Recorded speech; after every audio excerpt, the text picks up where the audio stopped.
Hey guys, today we're taking a look at my updated Reptilian deck.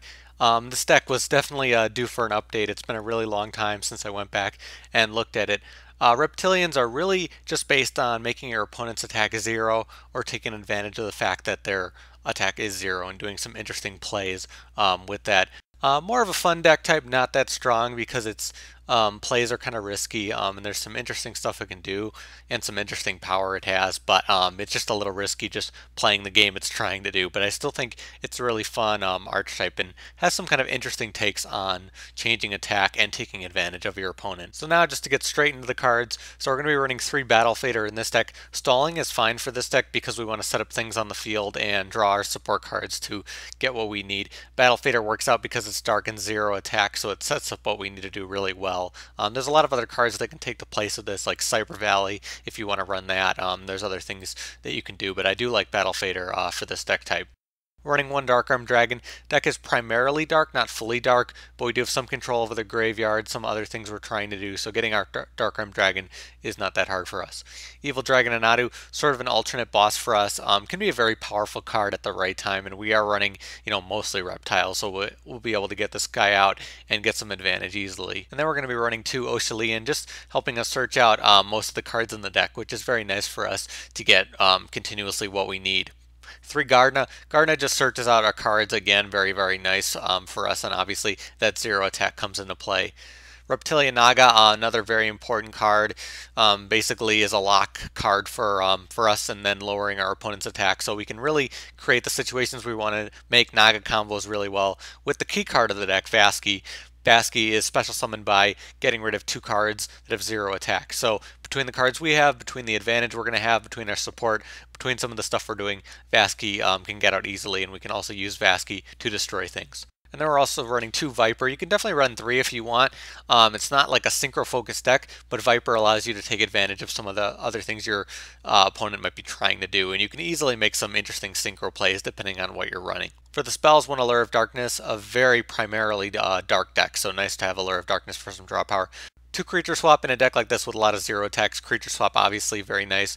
2 MST, 2 Pot of Duality. Again, the consistency is important, especially getting Vaskii or the other cards we need.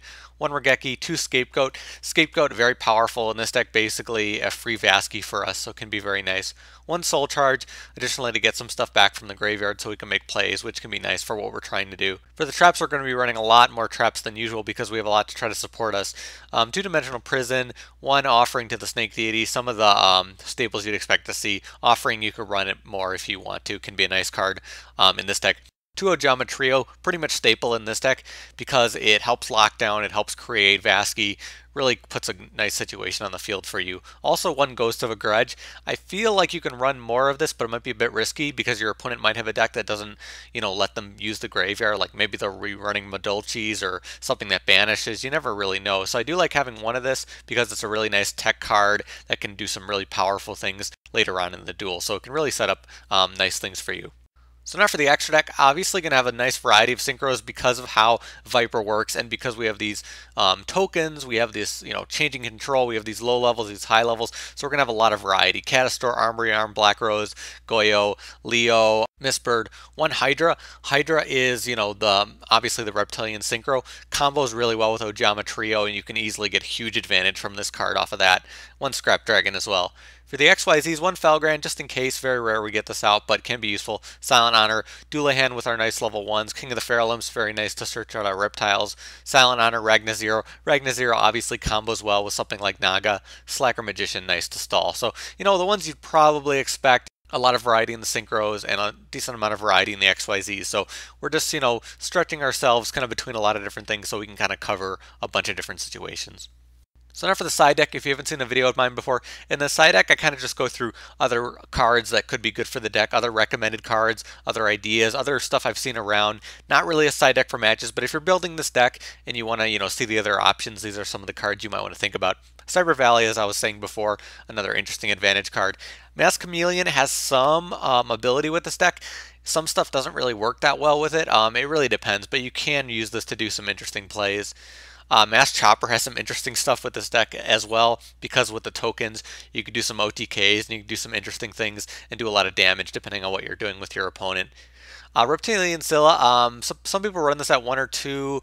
It's not necessary, but it can be powerful.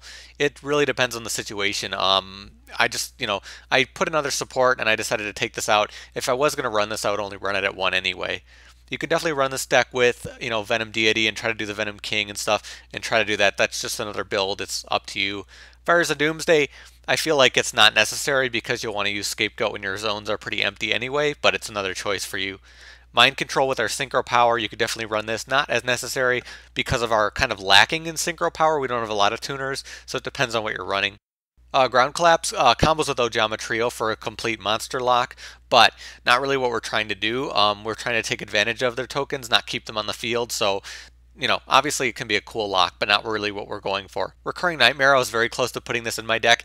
Very, very nice to recycle something like Vaskii, who's a key card in our deck, so it can be very powerful. I could easily see putting this in the place of some other cards. Very powerful. Reptilianne Spawn I just feel is not necessary because we have other ways to generate tokens that don't, require the graveyard, and it just seems not necessary. Solidarity if you're running full reptiles, just to give them some power, but not really necessary with the build we're trying to do. Battle Mania can combo really well with some things like Ojama Trio. If we can make our opponents attack 0 and have them go and attack us, we can create OTKs very easily. Damage equals Reptile, obviously with the low attack monsters we can easily activate this and get out some summons depending on what we want, so it can be a nice card for this deck. If I was running it I might put in 1. Snake Whistle combines really well with Offering to the Snake Deity, so those cards can combo well to get out one of those reptiles that you need. And Alien Brain, just another way to take control of your opponent's monsters. Not completely necessary, but can be a fun trap that is pretty useful in general. So that's my Reptilianne deck. Again, a deck just focusing on making our opponents attack 0, taking advantage of them with a lot of interesting support, and just getting out Vaskii and doing some big plays with it. Definitely more of a fun deck type. I do enjoy it. I do like the reptiles that are able to search out and do a lot of really weird plays that you don't get to see. Very similar to the Gorgonic archetype, but hopefully Gorgonic will get expanded a little bit more in the future to become more of a full archetype. I feel like this one's a little more complete, but Gorgonics are still very powerful, and I feel like they can probably combine with this deck to do some interesting stuff as well. So maybe you'll see that in the future. But if you guys do have any suggestions for me, maybe you guys have your own Reptilianne deck, you can post below, let me know in the comments, talk about what cards you use. You can make some suggestions for me. I'm sure there's cards I haven't heard about that could be useful for this deck because there's a lot of various builds and it's not a super popular archetype, so I know there's some people specializing in it that have done some really interesting stuff. So if you guys do have any suggestions, post below. I'll definitely think about considering those card choices for my deck. But that's about it for me. As always, thank you guys for watching. I'll see you later.